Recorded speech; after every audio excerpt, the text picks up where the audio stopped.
Inner Heroes' work is really transformational. Inner Hero is not just an organization that has great business plans about how to connect with youth, but they are really they're on the ground, they're out there in the communities, they're having one-to-one, face-to-face connections with their youth. They're one of the few in the country that are truly bringing police and youth together, have a relationship with the youth. And also, too, one of the important things is they're not looking at it in terms of just being momentary, something that would last just for a week or over the summer or over a school year.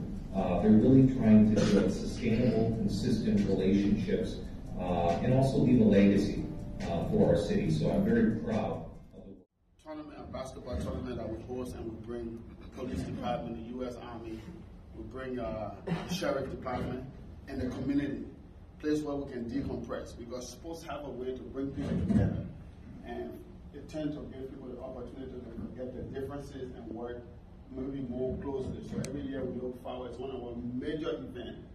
And before COVID, we normally pull around 3,500 people at that event every year. So this year, this was the... Yeah, a little fun on the basketball court today for law enforcement and some people in Hopkins. But it was much more than just a game. It was a chance for police to get to know the communities they police and also bridge the divide between the two groups. Fox 9's Bad Santos was courtside for the game and the meeting. The way I talk to my kids about the police, they how to respect the police.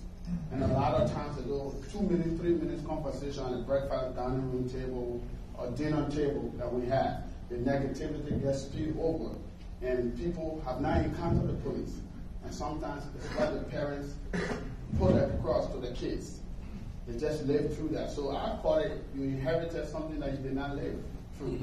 Or somebody just said it, and you just follow through with that, and you get stigmatized by the negativity, and you didn't even have the chance to build your own relationship. So part of one of our programs is called the Student Breakfast Police Community Gathering, where we bring the parents.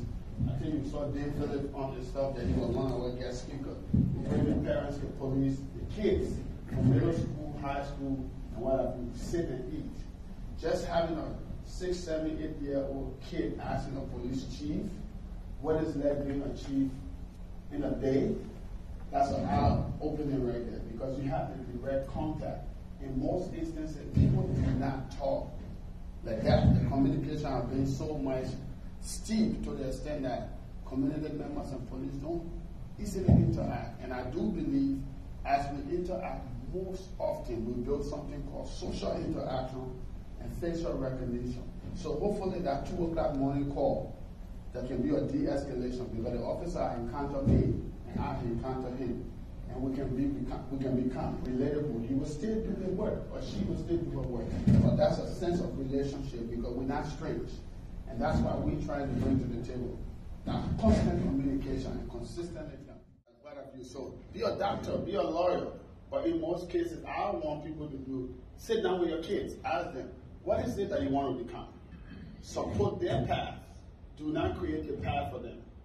And that's why we have so many young people today moving, head scattered, they don't know what they want to do, because so many times people have not supported their dream. People have given them dreams. So my parents told me to become an engineer. I didn't really like it, but I came to America, I went to school, wasted 4 years, got all the degrees. I was making progress, but I thought I could do more.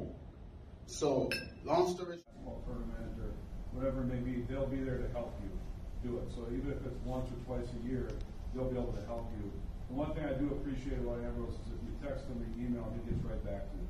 So there is great communication with that piece of it. So, and the 100 volunteers, and that's one of those things we talked about, is that Ambrose and I talked about it. If you have a flashpoint incident in your city, and you need lots of people to come down and defuse or de-escalate the public, like the Brooklyn Center deal, that's my first call will be to Ambrose to get volunteers out to my city to work with the people that are angry or whatever that may be to try and help de-escalate. That's another thing. So it's not just basketball tournaments, it's also community relationships and help de-escalate.